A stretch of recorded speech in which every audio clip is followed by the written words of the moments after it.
Sahabat Bumil, salah satu aspek penting yang sering dibahas saat hamil adalah posisi tidur yang aman dan nyaman bagi ibu hamil. Tidur terlentang atau berbaring telentang adalah salah satu posisi tidur yang biasanya disarankan untuk dihindari oleh ibu hamil, terutama pada trimester kedua dan ketiga. Kenapa ibu hamil tidak boleh tidur terlentang? Dan posisi tidur apa yang disarankan? Mari kita bahas bersama dalam video hari ini. Namun sebelum lanjut, jangan lewatkan informasi menarik seputar kehamilan, perkembangan bayi, dan kesehatan keluarga lainnya dengan cara klik tombol subscribe yang ada di bawah video ini, dan jadilah bagian dari komunitas Daniel Brandon yang peduli akan kesehatan ibu dan anak. Terima kasih atas dukungannya. Pertama, penurunan aliran darah.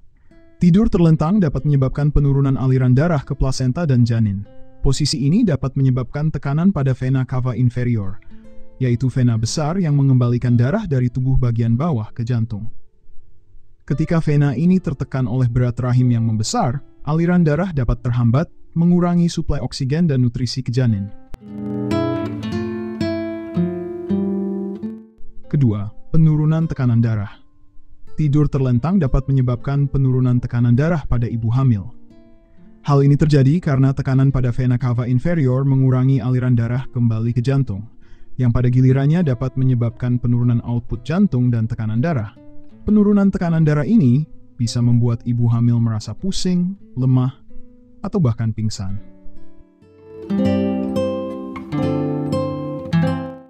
Ketiga, masalah pernapasan. Posisi terlentang dapat memperburuk masalah pernapasan pada ibu hamil. Rahim yang membesar dapat menekan diafragma, menyebabkan kesulitan bernapas dan berkurangnya kapasitas paru-paru. Hal ini bisa membuat ibu hamil merasa sesak napas dan tidak nyaman, terutama pada malam hari ketika berusaha tidur. Masalah pencernaan. Tidur terlentang juga bisa memperburuk masalah pencernaan seperti refluks asam lambung.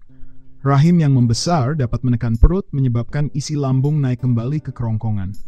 Ini bisa menyebabkan rasa panas di dada, dan ketidaknyamanan yang signifikan. 5. Meningkatkan risiko komplikasi kehamilan. Beberapa penelitian menunjukkan bahwa tidur terlentang selama kehamilan dapat meningkatkan risiko komplikasi seperti preeklamsia dan kelahiran prematur. Meskipun mekanisme pastinya belum sepenuhnya dipahami, diyakini bahwa gangguan aliran darah dan penurunan oksigenasi dapat berkontribusi pada risiko-risiko ini. Lalu apa posisi tidur yang disarankan? Untuk menghindari masalah tersebut, posisi tidur yang paling disarankan bagi ibu hamil adalah tidur miring, terutama miring ke kiri. Tidur miring ke kiri membantu meningkatkan aliran darah ke jantung, plasenta, dan janin. Posisi ini juga membantu ginjal untuk lebih efisien dalam mengeluarkan produk sisa dari tubuh, mengurangi pembengkakan pada kaki dan tangan. Tidur dengan bantal tambahan di sekitar tubuh dapat membantu ibu hamil merasa lebih nyaman dalam posisi miring. Misalnya, bantal di antara lutut atau di bawah perut dapat memberikan dukungan tambahan dan mengurangi tekanan pada punggung dan pinggul. Sahabat Bumil, tidur terlentang selama kehamilan dapat membawa berbagai risiko bagi ibu dan janin, termasuk penurunan aliran darah, tekanan darah rendah, masalah pernapasan, dan pencernaan. Untuk memastikan kesehatan dan kenyamanan selama kehamilan, ibu hamil disarankan untuk tidur miring, terutama ke kiri. Dengan memperhatikan posisi tidur yang benar, ibu hamil dapat membantu memastikan bahwa janin mendapatkan oksigen dan nutrisi yang cukup, serta mengurangi risiko komplikasi kehamilan.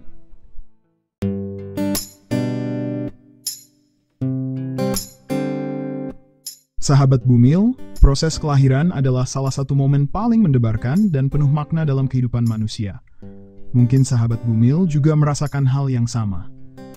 Begitu juga bagi seorang janin, proses ini merupakan perjuangan luar biasa saat ia bersiap untuk meninggalkan kenyamanan rahim ibunya dan memasuki dunia luar. Kelahiran secara normal atau persalinan vaginal adalah proses yang alami dan seringkali penuh dengan tantangan baik bagi ibu maupun janin. Pada video hari ini, Daniel Brandon akan mengajak sahabat Bumil untuk mengetahui perjuangan apa saja yang dilakukan janin saat dia akan dilahirkan secara normal. Mari kita kupas lebih dalam lagi.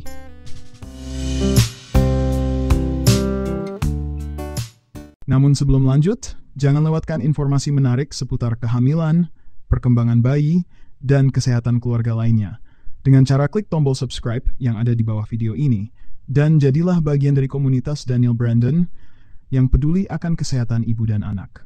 Terima kasih atas dukungannya.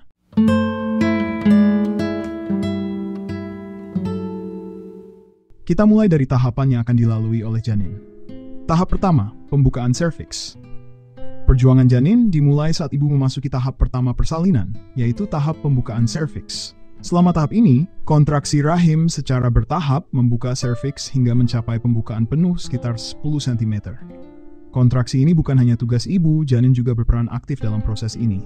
Kepala janin menekan serviks membantu mempercepat pembukaan. Tahap kedua, desakan dan kelahiran. Tahap kedua persalinan adalah saat janin mulai bergerak melalui jalan lahir. Proses ini dimulai setelah serviks terbuka sepenuhnya. Janin harus menavigasi jalan lahir yang sempit dan berkelok. Dalam posisi optimal, janin akan menghadap ke bawah, dengan kepala menjadi bagian pertama yang keluar. Ini dikenal sebagai posisi anterior dan mempermudah proses kelahiran. Pada saat ini, janin menghadapi tekanan besar dari kontraksi rahim dan desakan ibu. Janin akan melakukan gerakan rotasi dan adaptasi untuk menyesuaikan diri dengan bentuk jalan lahir. Proses ini seringkali melibatkan beberapa perubahan posisi kepala dan tubuh janin untuk menemukan jalan yang paling mudah keluar. Tahap ketiga, pengeluaran plasenta. Setelah janin lahir, perjuangannya belum berakhir. Tahap ketiga persalinan melibatkan pengeluaran plasenta, yang seringkali disebut sebagai kelahiran kedua. Janin kini harus beradaptasi dengan lingkungan luar yang sangat berbeda dari rahim. Proses ini mencakup adaptasi sistem pernapasan, sirkulasi darah, dan berbagai sistem tubuh lainnya. Tantangan dan adaptasi janin. Selama proses persalinan, janin menghadapi berbagai tantangan fisik dan fisiologis. Salah satu tantangan terbesar adalah perubahan drastis dalam sirkulasi darah. Di dalam rahim, janin mendapatkan oksigen melalui plasenta. Namun saat lahir, janin harus segera mulai bernapas sendiri dan menyesuaikan aliran darah ke paru-parunya. Ini adalah proses yang sangat kritis dan memerlukan adaptasi cepat. Selain itu, janin juga menghadapi tekanan fisik yang signifikan saat melewati jalan lahir yang sempit. Tekanan ini bisa mempengaruhi bentuk kepala janin, yang seringkali tampak sedikit lonjong atau terkompresi setelah lahir. Namun bentuk kepala biasanya akan kembali normal dalam beberapa hari atau minggu.